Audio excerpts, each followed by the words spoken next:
So in this video we'll be showing installing about this consistent NVMe on a motherboard. It's B560M motherboard.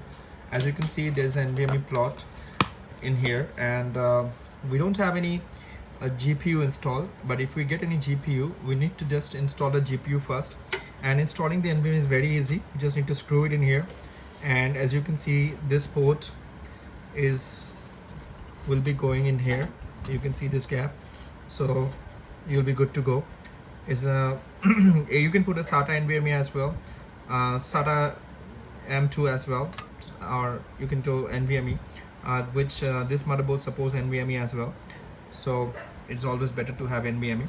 So we'll just quickly install it, and I will show you how does it work. So definitely it works better than this SSD.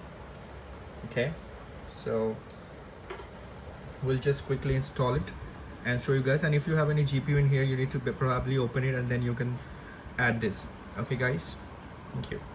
Let's just install it. So guys, after setting the NVMe there, you just need to put it on the screw. I have just put unscrew this before putting it. Now I'll just put the screw in here, so it will be good to go. So this slot supports, M.2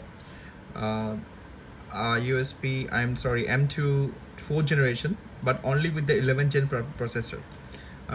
As right now I have 10th gen i3, so it will not support the 4th gen NVMe, so we have put a 3rd gen NVMe, which gives around 2200 Mbps speed. So let's just install it and let's see how does it work. Okay, so guys, as you can see, the NVMe has been installed. So it's a SATA SSD and an NVMe. So yes, it's done. So if you guys like my video, please do subscribe to the channel and to support me. Thank you. Bye bye.